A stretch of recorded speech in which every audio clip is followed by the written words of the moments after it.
وصحبه خير صحبه وعلى أما بعد سبحانك لا علم لنا إلا ما علمتنا إنك أنت العليم الحكيم ربي اشرح لي صدري ويسر لي أمري واحلل عقدة من لساني يفقهوا قولي وثبت لساني واهدي قلبي بحق سيدنا محمد صلى الله عليه وآله وبارك وسلم يا من هو في علومه كائن ومن هو في محبته ومن هو في مسلمته اللهم أكرمنا من نور الفهم وأخرجنا من ظلمات الوهم وارزقنا فهم النبيين وحفظ المرسلين وإلهام الملائكة المقربين ربنا زدنا علما وفهما وعدلا يا أكرم الأكرمين بحق سيدنا محمد خاتم الأنبياء والمرسلين يا رحمن يا رحيم وصلى الله على سيدنا محمد وعلى آله وصحبه وسلم الحمد لله رب العالمين.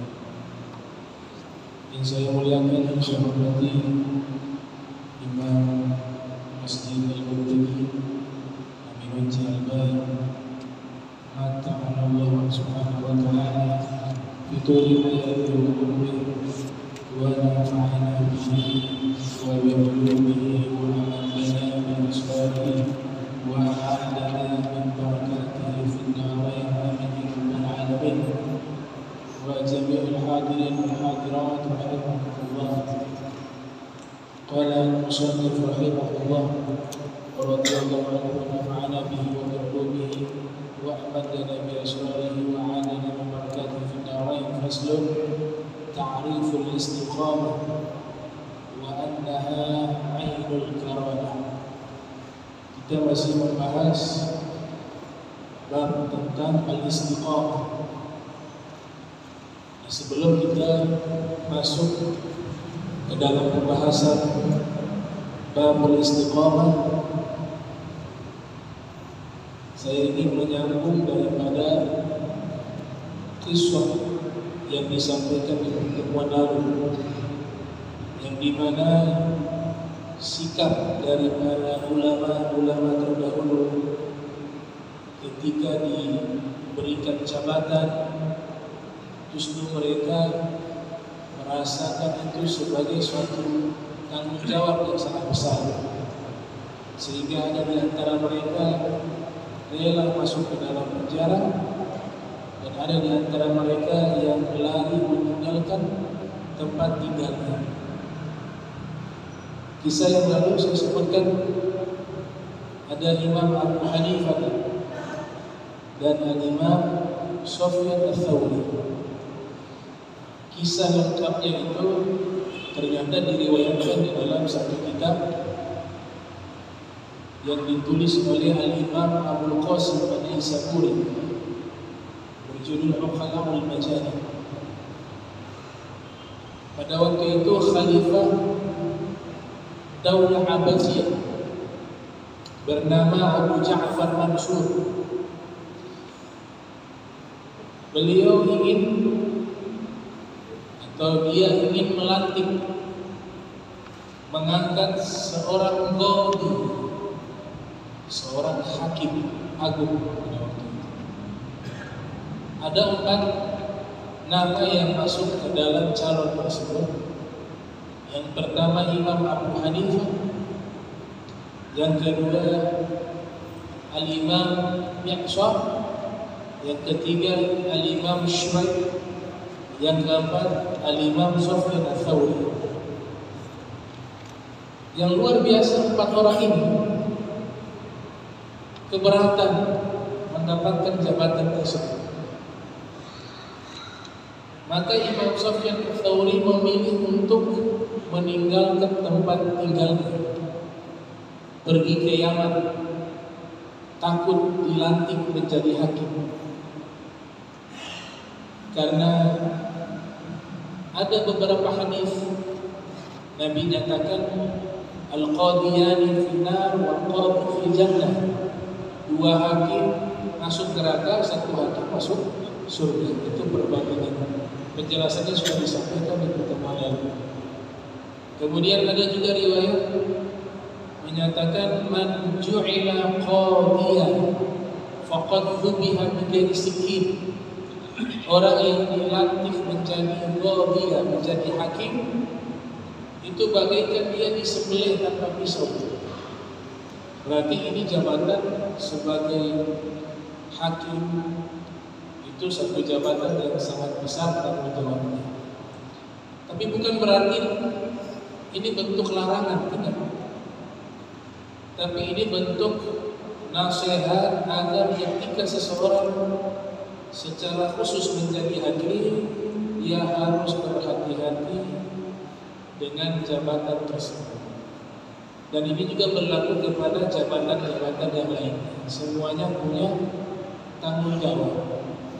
Kullukum ra'in wa kullukum mas'ulun an ra'iyatihi. Setiap kalian adalah pemimpin dan setiap kalian akan diminta bertanggungjawab. Kalau mampu silakan. Toh banyak juga ulama yang jadi hakim banyak. Di antaranya muridnya Abu Hanifah menjadi hakim agung, Qadhul Qudah, bernama Abu Yusuf, menjadi hakim di masa Daulah Abbasiyah. Kemudian ada ulama juga yang menjadi hakim agung, bernama Imam Al-Mawardi, Qadhul Qudah, hakim agung Al-Imam Al-Mawardi, yang menulis kitab Al-Ahkam Sultaniyah dan kitab Al-Hawi dalam mazhab Syafi'i. Itu seorang hakim. Ada juga ulama yang menjabat sebagai hakim di Spanyol, yaitu Al-Imam Qadhi Iyad. Qadhi artinya hakim, yang menulis kitab Asy-Syifa bi Huquqil Mustafa. Ada juga ulama yang menjadi hakim namanya Abu Syuja' Al-Qadhi Abu Syuja', yang menulis kitab Ghayatul Takrim atau Matnul Ghayatul Takrim. Ada juga Al-Imam Taqiyul As-Subki, jadi hakim di Damaskus, Tajul As-Subki, yang menulis kitab Jam'ul Jawami', seorang ulama besar mazhab Syafi'i. Jadi tidak ada larangan menjawab dari itu. Tapi yang empat ulama ini menolak, ya, karena mereka merasa diri mereka belum mampu menjabat sebagai hakim. Padahal sebenarnya kalau melihat syarat mereka sudah terpenuhi, tapi rasa takutnya itu mengalahkan keinginan mereka menjadi qadhi, menjadi hakim. Maka empat orang ini bermusyawarah, bagaimana ini kalau kita menolak dapat hukum. Maka yang satu namanya Imam Al-Mi'sar, ketika dipanggil ke istana negara, diminta oleh Khalifah Mansur untuk menjadi hakim, dia pura-pura gila. Waktu wawancara, dia tanya, itu apa itu? Itu jadi khalifah. Ini itu hidung. Oh, hidung. Itu apa di tangan? Ini jangan. Kata khalifah, ini jadi hakim bagaimana? Dia pura-pura gila karena takut ketika dilihat dia normal, dilantik dia jadi hakim, dia tidak mau. Maka dia pakai cara pura-pura gila, namanya Al-Imam Mi'sar. Kata Khalifah Mansur, kalau terjadi kita lantik dia jadi hakim. Dia sudah gila. Suruh dia keluarkan. Kemudian datang lagi yang kedua, namanya Sufyan Ats-Tsauri. Al-Imam Sufyan Ats-Tsauri ternyata dicari oleh petugas pemerintah, mereka tidak dapat di rumah. Warga mengatakan sedang ada urusan di luar negeri. Padahal itu beliau lari dari jabatan, tidak tanggung-tanggung. Beliau larinya itu bukan di wilayah Irak, dia keluar sampai pergi ke Yaman, menyamar sampai ke Yaman. Tinggal yang ketiga, siapa? Imam Abu Hanifah. Diajak ke istana negara, diminta Imam Abu Hanifah menjadi hakim, beliau tolak. Maka Khalifah Mansur memasukkan ke dalam penjara sampai beliau meninggal di dalam penjara. Yang keempat namanya Al-Imam Syuraih. Dia bingung nih cara apa? Yang cara orang gila sudah diambil oleh Imam Syafi'i. Kabur lari sudah diambil oleh Imam Syafi'i. Dapat informasi Abu Hanifah dimasukkan ke penjara. Oh, alasan sakit saja. Saya punya akal lemah, dhaful aql.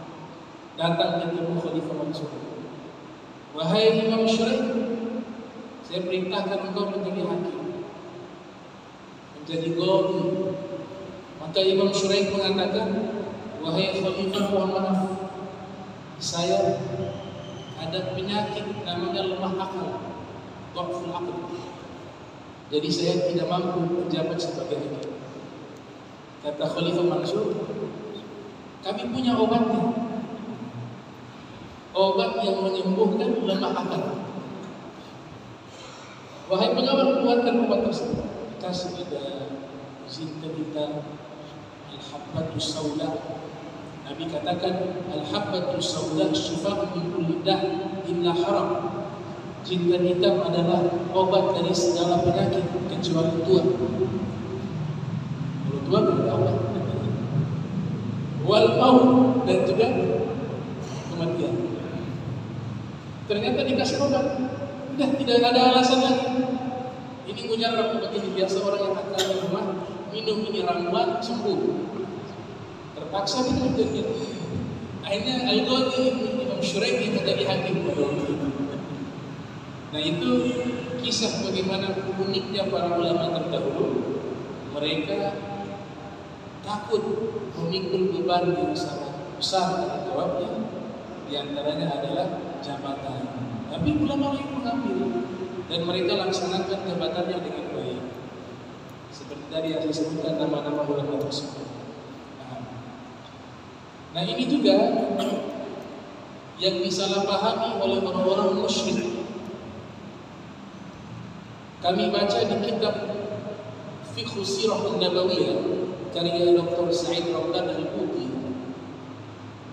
Ketika Nabi kita Muhammad sallallahu alaihi wasallam menyampaikan dakwah, ini orang-orang musyrik berpikir jangan-jangan ini Muhammad bahasa mereka. Dia dakwah begitu mau cari jabatan.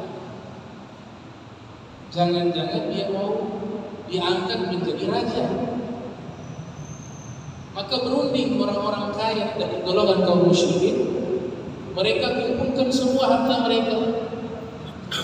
Kemudian harta tersebut diperintahkan salah seorang sebagai utusan membawa harta tersebut untuk diserahkan kepada Nabi Muhammad SAW dan dibuat jabatan khusus Nabi Muhammad di kota Makkah. Dipikirnya begitu. Maka ini utusan datang membawa harta kepada Nabi Muhammad. Wahai Muhammad, kalau kau mau kekayaan, ini harta kami sudah kumpulkan. Asalkan kau berhenti mengajak manusia ke agama.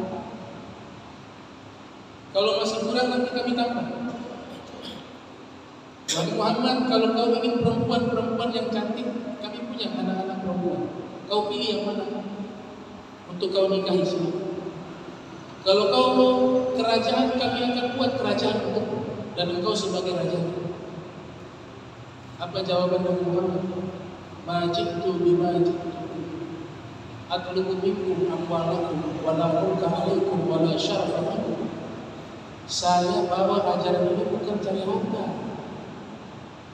Ini ajaran saya bawa bukan minta jabatan, bukan minta kemuliaan dari kalian. Walakin Allah Ta'ala ba'athani ilaikum rasulah wa anzala alaiya kitabah wa amarani an akuna lakum basyiran wa nadhira. Tapi saya diutus oleh Allah sebagai seorang rasul menyampaikan risalah Allah kepada kalian. Saya diberikan kitab suci.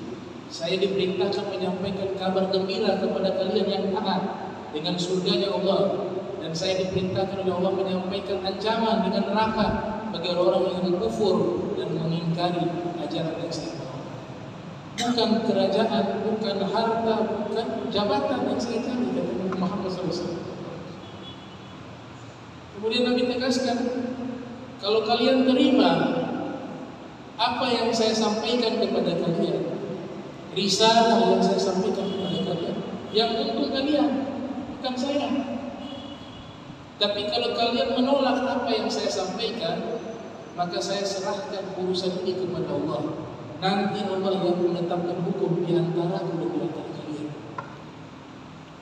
Luar biasa prinsipnya dari Muhammad sallallahu alaihi wasallam. Mereka hilang strategi, sogok gak bisa. Kalau imannya lemah, nilai nominal itu pengaruh dengan keimanan.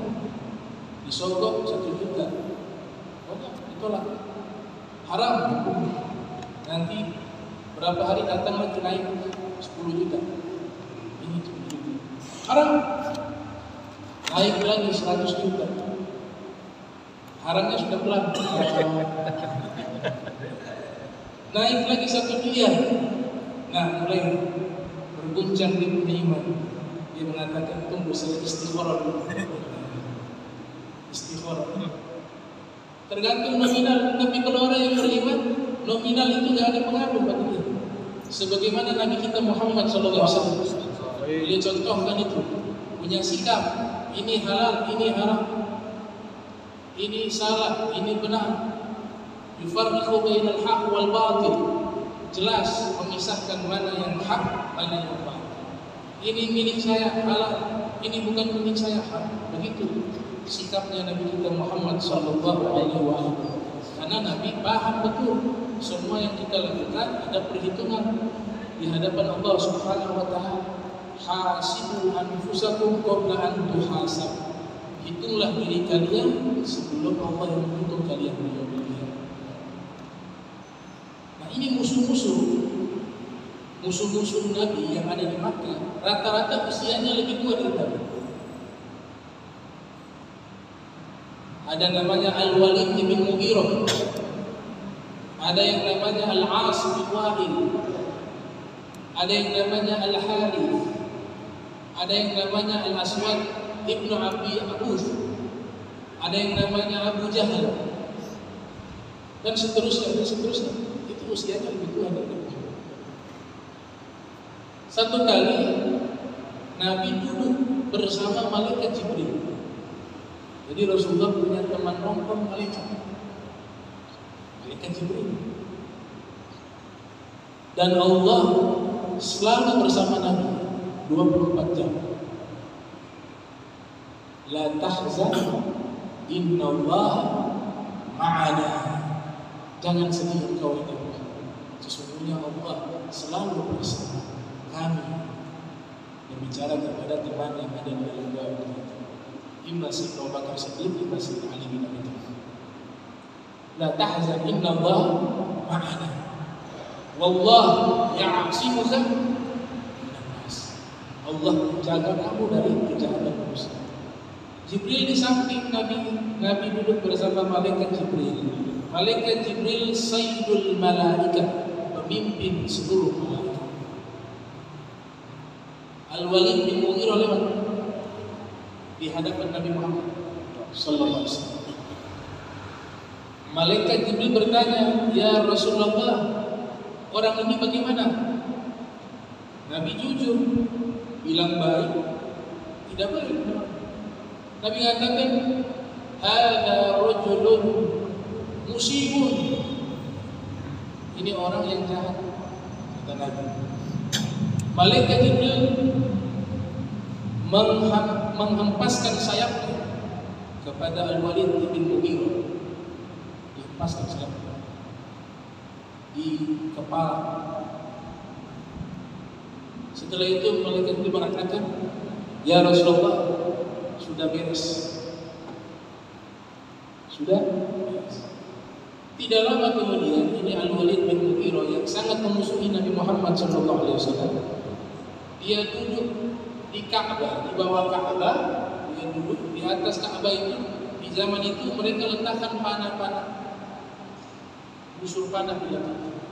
Tiba-tiba busur panah itu jatuh, mengenai daripada tangannya, urat nadi meninggal dunia. Berarti pemahaman ketika malaikat mengatakan sudah beres itu mau dikasih batu malaikat itu.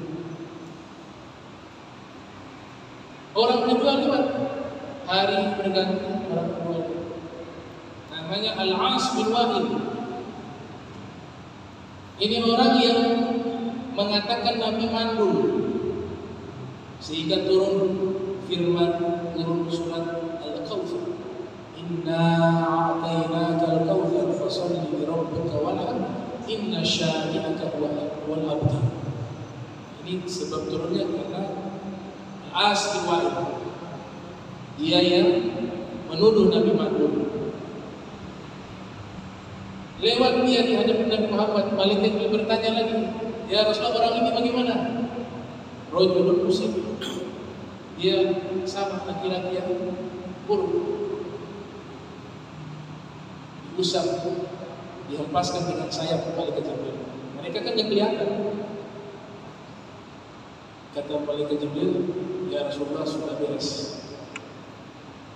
Pergi ke Taif, Al-As bin Wa'il naik kendaraan, imma unta atau himar.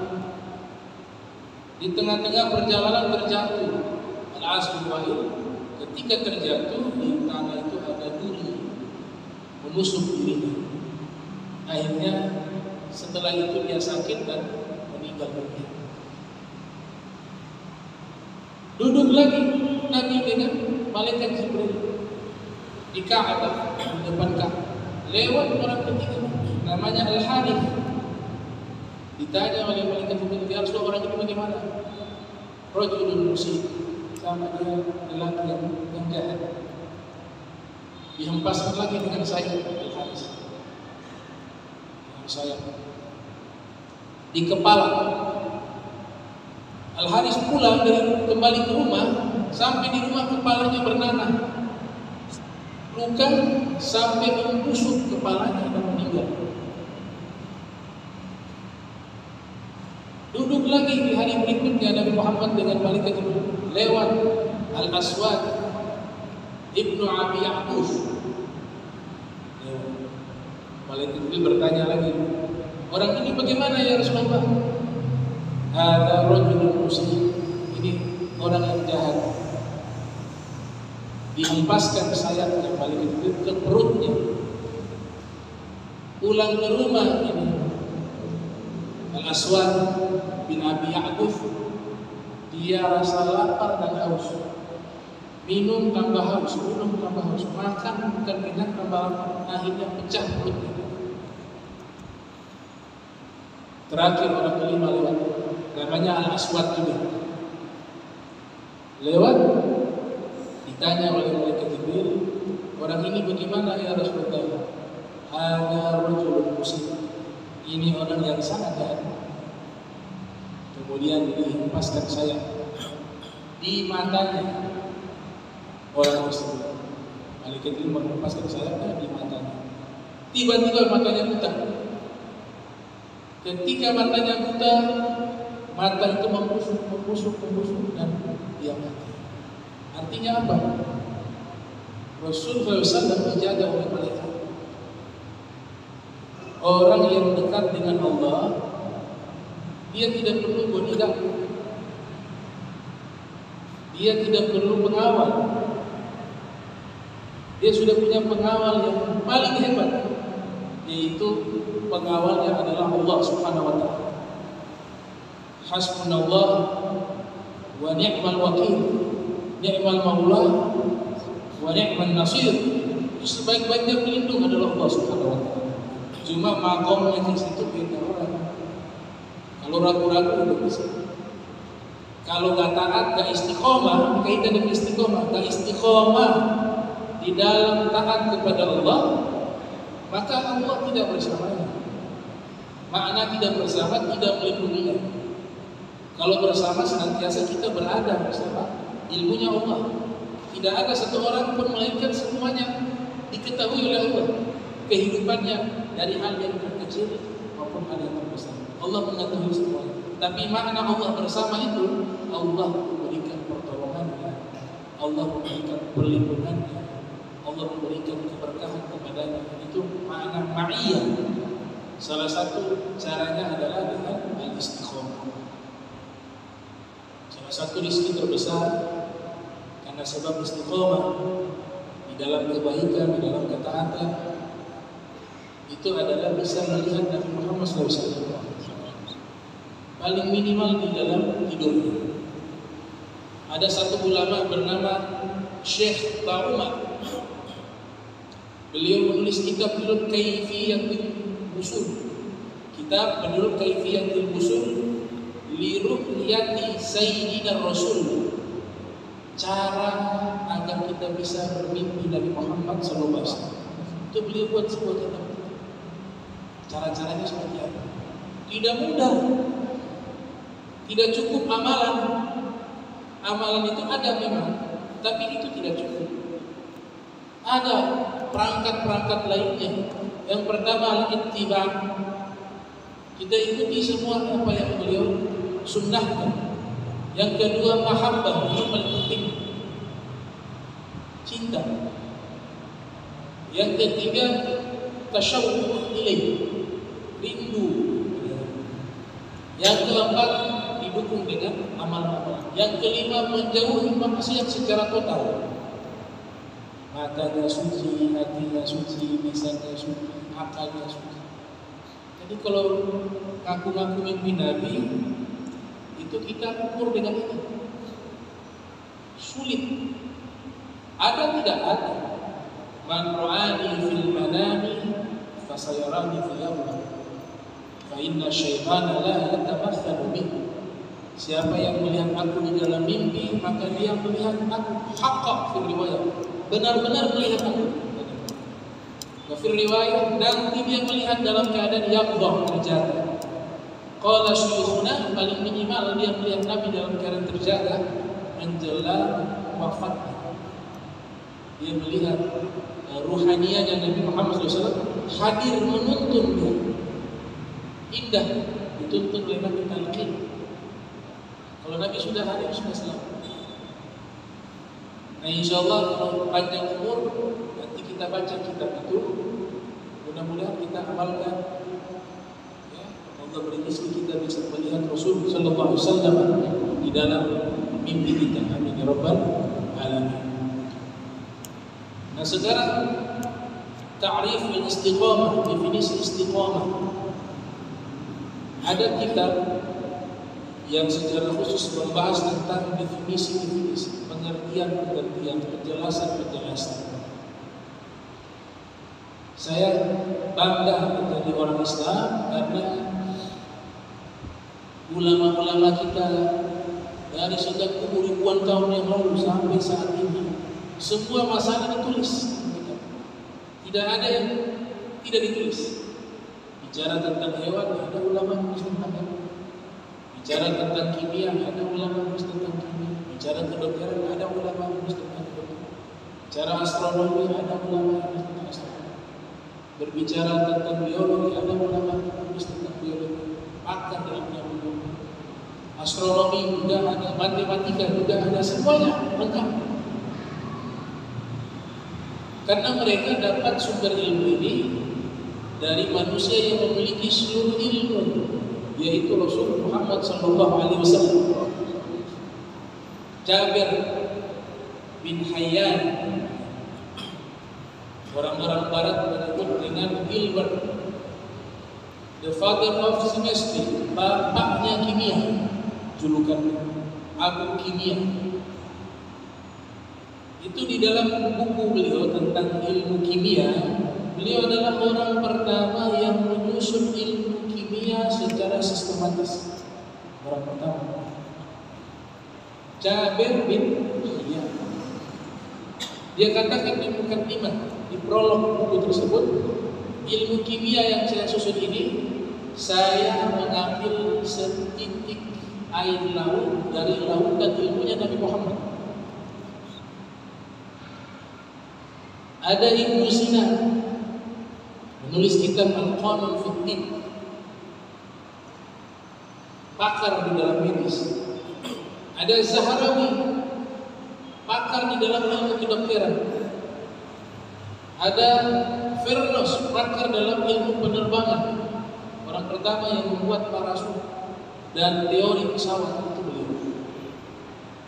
Vernos. Ada Al-Biruni, pakar kimia, pakar geologi, pakar astronomi. Ada Al-Idrisi, pakar geografi, pakar geolog, orang pertama yang membuat peta dunia. Belum sudah dibuat. Ada pakar optik, Ibnu Haytham, menulis kitab Al-Manawir. Ada pakar fisika, Fakhruddin Ar-Razi membahas teori fisika di dalam tafsirnya. Juga di dalam kitab Al-Mabahithul Masyriqiyah fi Ilmu Ilahiyyah wa Tabi'iyah, membahas tentang ilmu teologi dan ilmu biologi dan campur ilmu astronomi dan ilmu geografi dan ilmu fisika. Pakar filsafat, Imam Ghazali, pakar mantik, Imam Ghazali, pakar tasawuf, Imam Al-Ghazali.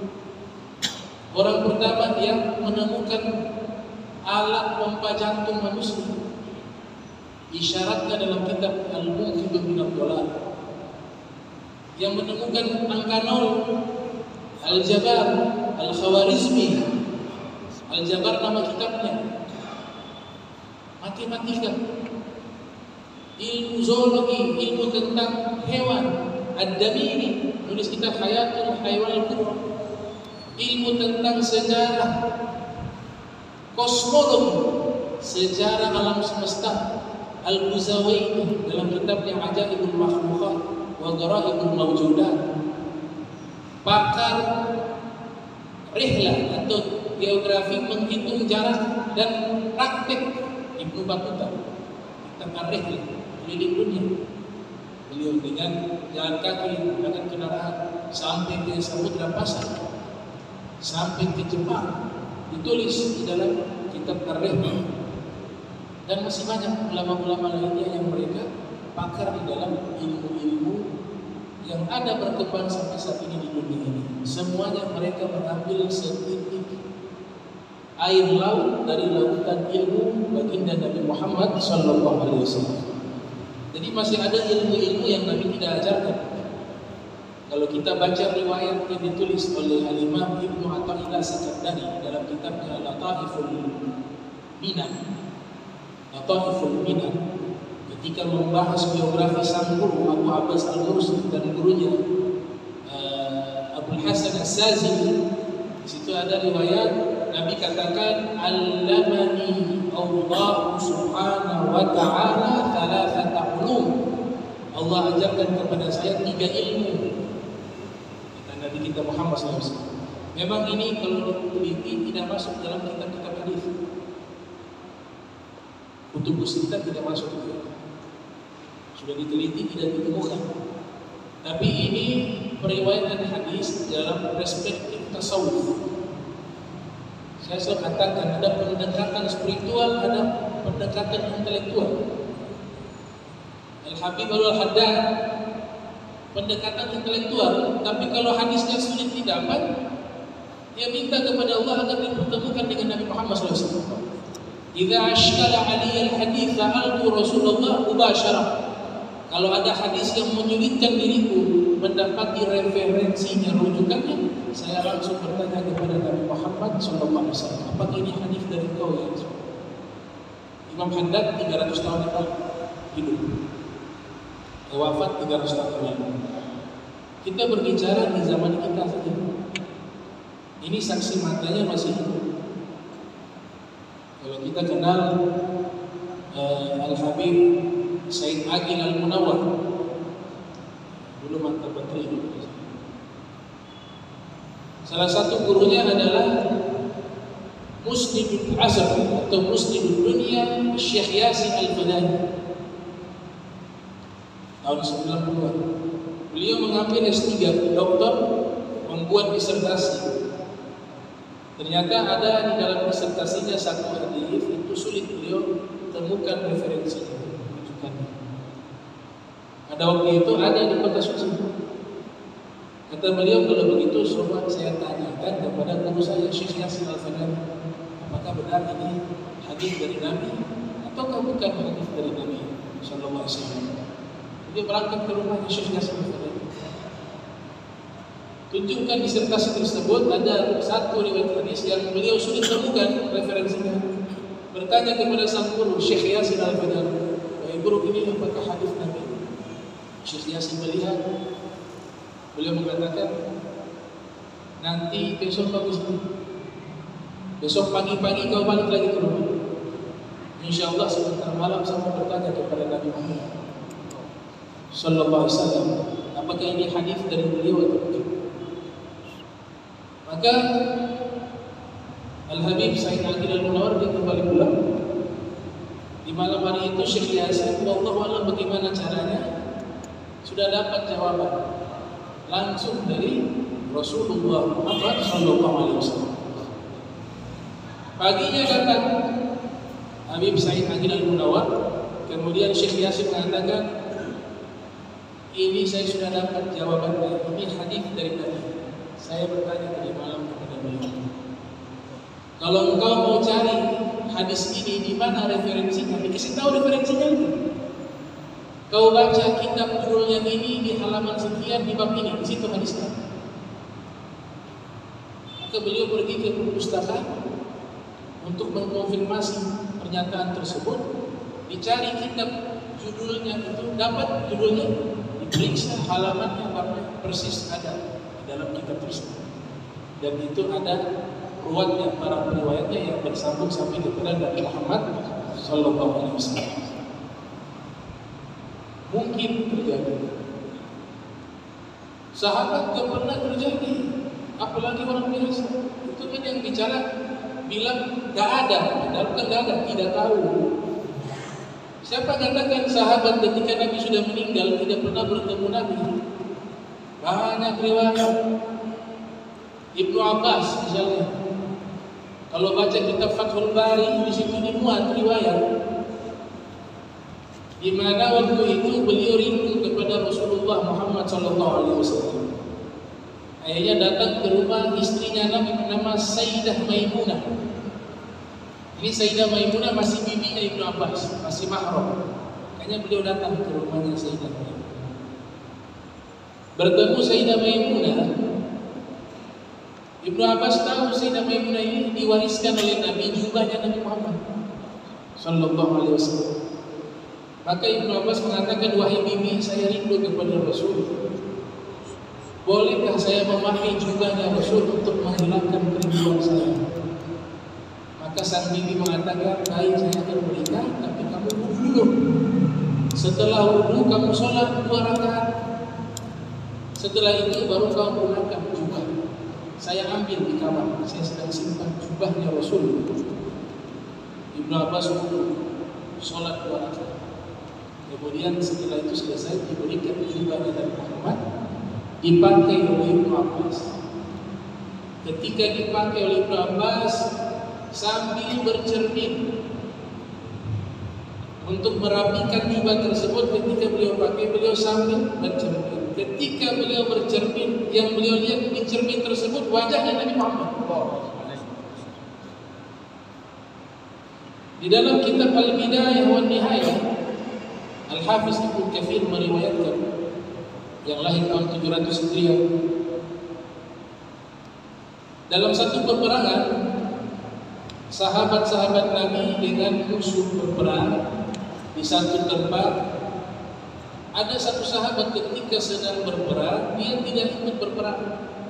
Dia tidak sibuk dengan berperang menghadapi musuh, tapi dia dilihat oleh sahabat-sahabat yang lain sibuk naik di atas satu bukit yang ada di medan perang tersebut. Naik, turun, begitu berulang-ulang. Sampai yang lain bingung. Itu sana kenapa fulan? Dia tidak ikut berperang tapi naik di atas bukit, turun lagi sampai selesai perang. Begitu yang dilakukan. Selesai dari peperangan, yang melihat ini si fulan naik ke bukit, turun ke bukit, mereka bertanya kepadanya, "Apa yang kau lakukan? Kami sedang berperang, kamu sibuk naik ke satu bukit, turun lagi, naik, turun lagi." Apa kata beliau?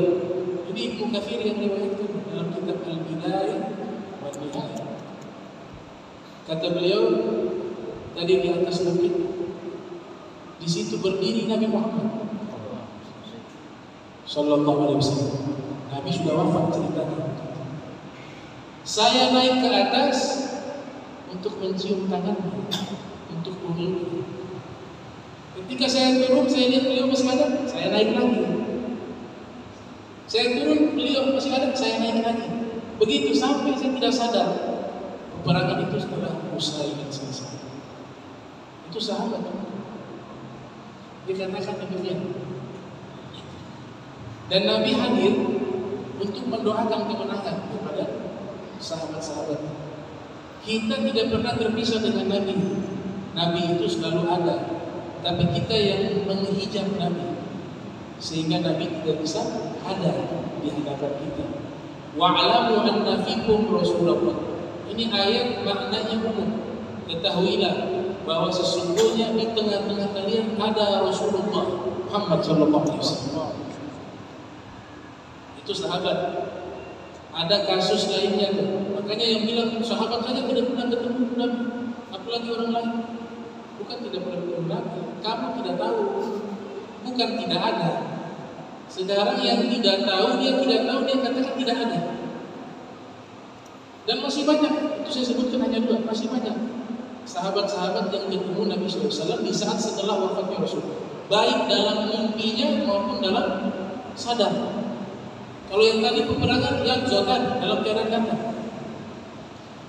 Kasus yang menghebohkan terjadi di abad ke-5 Hijriah, ke-5 atau ke-6 Hijriah, di masa Sayyidi Ahmad Ar-Rifai. Ada tariqah namanya Tariqatul Rifaiyah. Ini pendirinya namanya Sayyid Ahmad Ar-Rifai.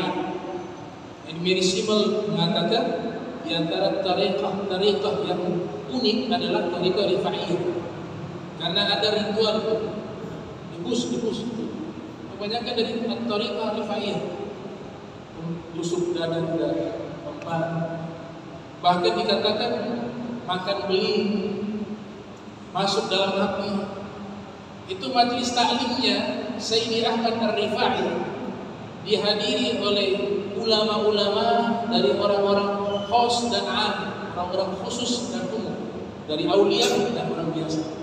Saking hebatnya majelis itu tidak pakai sound system, tapi yang hadir ribuan sampai di luar masjid. Kalau beliau berbicara, yang paling belakang dengar. Yang hadir bukan naik kuda, bukan naik unta, tapi ada di antara mereka hadir majelis ilmunya Sayyidi Ahmad Ar-Rifai naik singa, naik macan. Tertulis dalam kitab sejarah. Nah, beliau punya keramat. Ini dipadukan mukjizatnya Nabi dan juga keramatnya beliau dipadukan jadi satu. Beliau waktu berangkat umroh atau haji, berangkat haji, dan juga pada waktu itu Syekh Abdul Qadir Al-Jilani juga hadir, berangkat haji juga di tahun yang sama. Ada puluhan ribu saksi mata. Ada yang mengatakan beliau dengan rombongan ikut hadir menyaksikan peristiwa itu 9.000 orang. Sudah lama beliau rindu ingin ziarah ke pusara Nabi Muhammad. Beliau buat syair ketika menghadap ke kuburan Nabi dari jauh. Beliau lihat kuburan Nabi, beliau bukan berjalan tapi merayap, dalam cara merayap. Kemudian beliau meneteskan air mata sampai di hadapan kuburan Nabi. Beliau buat syair mengatakan fi halati hubbi ruhi kuntu yusibuha tuqabbil ardi wa hiya naibati hadhihi dawlatu ashraqat hadarat famut yaminaka kay tahda biha syafaq. Dia mengatakan, wahai Nabi Muhammad, depan kuburan Rasul, dulu waktu saya di Irak, saya rindu ingin datang di sini, tapi karena terhalang oleh jarak yang jauh, saya utus ruh saya sebagai wakil untuk ziarah ke kuburan. Tapi sekarang ya Rasulullah, ya Habibi, saya sudah ada di alam yang nyata. Sekarang saya ada di hadapan ya Rasulullah. Tolong keluarkan tanganmu yang suci dan mulia itu agar bibir ini menciumnya. Nabi tangannya keluar dari kubur. Disaksikan 9.000 orang, Bahkan ada ulama menulis saksi mata yang hadir satu persatu dibahas. Nama kitabnya Al-Kanzul Mutalsam, membahas tentang saksi mata yang melihat tangan Nabi keluar dari kuburan, dicium oleh Sayyid Ahmad. Setelah dicium, tangan itu kembali masuk ke dalam kuburan. Semua yang ingin mencium tidak dapat kesempatan tersebut, karena memang Nabi khususkan untuk beliau Sayyid Ahmad Rifai. Sayyid Ahmad Rifai ketika melihat banyaknya manusia menyaksikan hal yang luar biasa tersebut, beliau takut menjadi terkenal, takut dielu-elukan, takut dikultuskan. Maka beliau katakan, kalian lewat masuk ke masjid Nabi, injak leher saya, karena saya adalah hamba yang hina. Seperti itu. Syekh Abdul Qadir Jailani ada di masjid itu, ada di dalam masjid Nabawi. Jadi ini perkara diriwayatkan oleh banyak orang, bukan satu orang, bukan dua orang, 9.000 orang. Di antara mereka para ulama, para aulia, para umara, para hujjaj, semuanya ada di sini. Dan di satu kitab yang membahas saksi mata yang melihat peristiwa tersebut berjudul Al-Kanzul Mutalsam. Itu bagaimana hebatnya Nabi kita Muhammad SAW. Beliau itu punya mukjizat banyak. Ya, mukjizatnya masih ada. Mukjizatnya Nabi Muhammad tidak terputus, masih ada sampai hari ini. Masih ada. Di antaranya mukjizat beliau adalah beliau punya hubungan dengan orang-orang tertentu. Beliau punya ikatan dengan orang-orang solehin, para aulia, para solehin. Nah, insyaallah nanti pertemuan berikut kita bahas definisi daripada al-istiqamah, yang nanti di sini ada sekitar ada empat definisi daripada al-istiqamah. Jadi istiqamah itu bukan hanya konsisten dalam beramal soleh, itu makna umumnya, tapi di sini nanti dibahas secara khusus apa itu al-istiqamah. Mudah-mudahan kita semua panjang umur, sehat walafiat, bisa kembali bertemu di Masjid Al-Muttaqin. Allah Subhanahu wa taala berikan rahmat kepada kita, pengampunan dosa, istiqamah fi taqwa wal ibadah, diluaskan rezeki kita hissiyan wa ma'nawiyan, zahiran wa batinan, disembuhkan penyakit bagi yang sakit, dilunasi hutang bagi yang berhutang, diberikan khusyuk fil ibadah, diberikan kenikmatan di dalam taat dan ibadah kepada Allah Subhanahu wa taala. Allahumma jama'na hadhihi jama'an marhumah wa tafarraqna ma'ni tafarraqa ma'suma wa la tajal minna wa la minna shay'an mahruma. Subhanaka bihamdika astaghfiruka wa atubu ilaik. Wa sallallahu ala sayyidina Muhammadin wa ala alihi wa sahbihi wa sallam. Wassalamu alaikum warahmatullahi wabarakatuh.